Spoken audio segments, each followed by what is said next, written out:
The Bronze Age collapse. When the world ended. Picture this. It's 1177 BCE.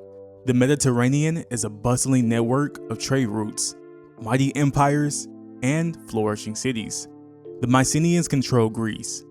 The Hittites dominate Anatolia. And Egypt stands as the eternal power of the ancient world. Bronze flows like liquid prosperity, connecting civilizations across thousands of miles.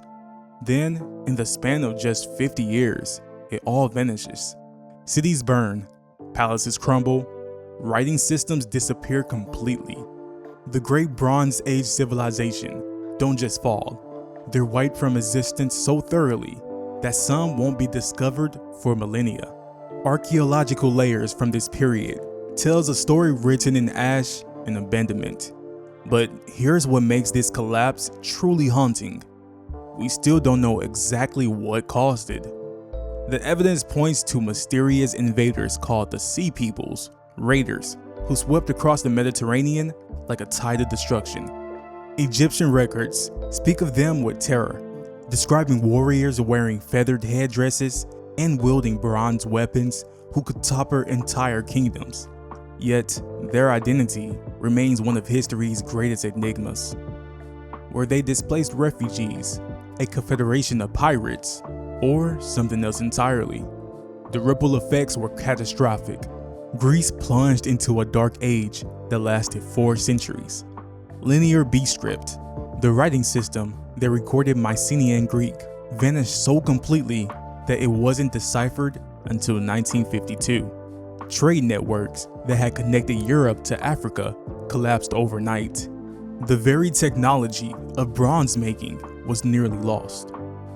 If you're fascinated by these ancient mysteries and want to uncover more secrets that historians don't want you to know about, hit the subscribe button now, because what's coming next is even stranger.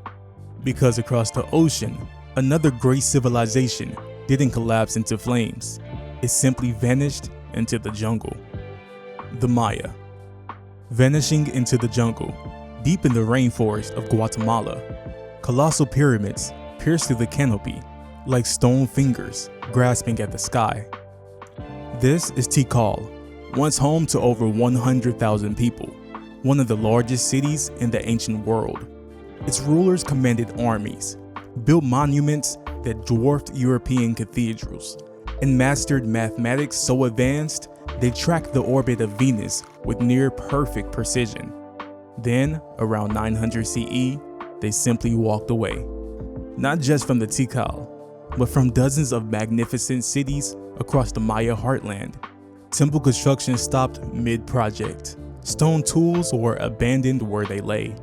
Within generations, the jungle swallowed the entire civilizations, hiding them so completely that Spanish conquistadors passed right by them without ever noticing. What makes the Maya collapse so unsettling is the absence of destruction. No invasion, no burned cities, no mass graves. The people just left. Populations dropped by 90% in some regions. Thriving cities turned into ghost towns practically overnight. And yet, LiDAR technology has revealed thousands of hidden structures, road networks, agricultural systems, entire cities still buried beneath the jungle. Maya had built one of the most advanced civilizations on Earth, only to abandon it at the height of its power. Climate records suggest drought. Some archaeologists point to political warfare. Others blame environmental strain. But none of these theories explain everything. Why did sophisticated water systems fail? Why did some cities thrive while others collapse? Did certain rulers know a secret their rivals didn't? Or were they the ones who triggered the downfall? What do you think? Did the Maya know something the others didn't? Or were they victims of something we still can't explain? Drop your theory in the comments. But if the Maya's mystery is unsettling, the next story is terrifying because it shows what happens when a civilization destroys itself from the inside out. Easter Island, the civilization that consumed itself. In the most isolated inhabited place on Earth, 2,300 miles from the nearest populated land, stands one of archaeology's most haunted mysteries. Nearly 1,000 massive stone heads called moai gazed eternally across the Pacific Ocean. Their blank eyes seemed to hold secrets of civilization that committed the ultimate act of self-destruction. When Polynesian settlers first arrived on Easter Island, around 1200 CE, they found paradise.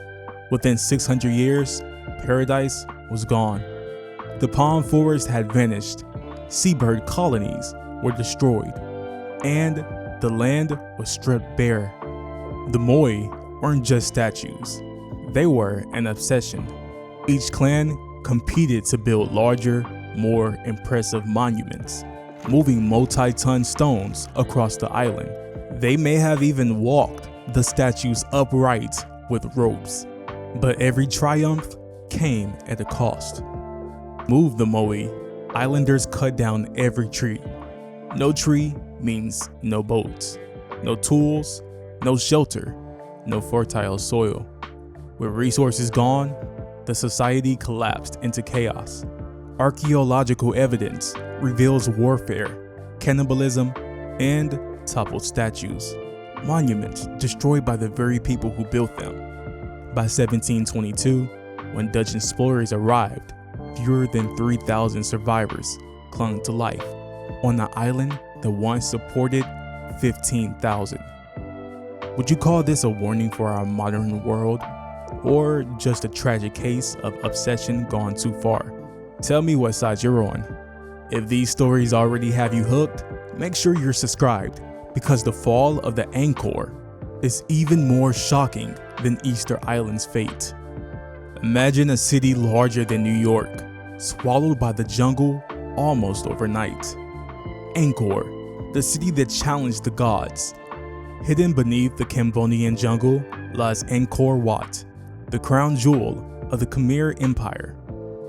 At its height, around 1200 CE, Angkor was one of the largest pre-industrial cities in the world, home to over 1 million people. The Khmer weren't just builders. They engineered a hydraulic empire, turning floodwaters into year-round abundance with canals, reservoirs, and dikes. They carved temples that floated on reflecting pools, and their kings declared themselves gods. Then, in the 15th century, it all collapsed. Climate record shows droughts, followed by catastrophic floods.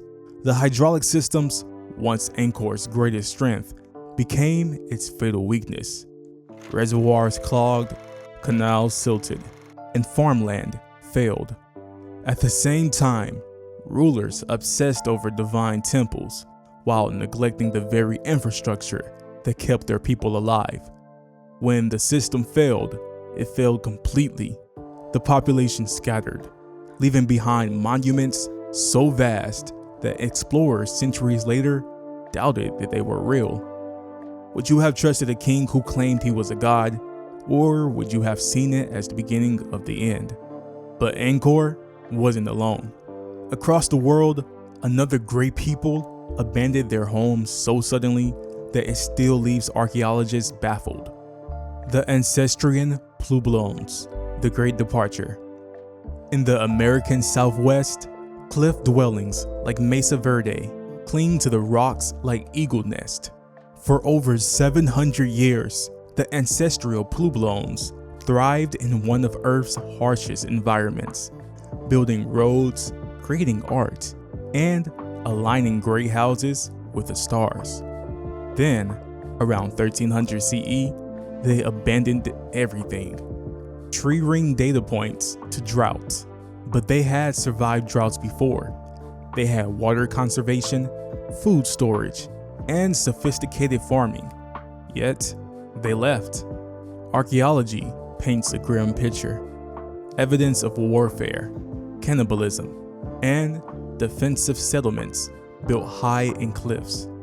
Some believe invaders forced them out. Others suspect internal collapse. Either way, their sudden departure remains one of the most haunting mysteries of North America. Do you think they left because of invaders, or was something darker at work inside their own society? But perhaps the greatest mystery of all lies in a civilization so advanced we still can't even read their language: the Indus Valley. History's greatest mystery. In 1922, archaeologists unearthed Harappa and Mohenjo-daro, cities so advanced they seemed futuristic. Straight roads, sophisticated sewage systems, private toilets in every house, standardized weights, jewelry, bronze sculptures, and yet no palaces, no temples, no signs of kings or war. The Indus Valley civilization was larger than Egypt and Mesopotamia combined, but by 1900 BCE, it vanished. Why? Climate shifts likely weakened the monsoons, drying the rivers. Some sites show gradual abandonment, others sudden flooding, and yet fragments of Indus culture survived in remote regions. The greatest mystery remains their writing. Despite over a century of study, we still cannot read a single word. Without their voice, we cannot know why one of history's largest civilizations simply disappeared. Here's the question: how does a civilization that advanced, bigger than Egypt and Mesopotamia, just vanish without leaving us even a name for themselves? If you want to explore more mysteries like these and uncover history's darkest secrets, subscribe now and join thousands of truth seekers just like you. Each of these civilizations thought they would last forever. They built monuments to eternity, created technologies that seems unshakable, and developed societies they believed too advanced to fail. Yet, they all share the same fate: abandonment, collapse, and silence. Perhaps that's just the most chilling lesson of all. If civilizations this advanced, this successful, this seemingly permanent could vanish so completely, what does that say about our own future? When future archaeologists study our ruins, will they say the same about us? Hit the like button if you want us to keep uncovering these hidden histories. And make sure to subscribe so you don't miss the next mystery waiting in the ruins of the past.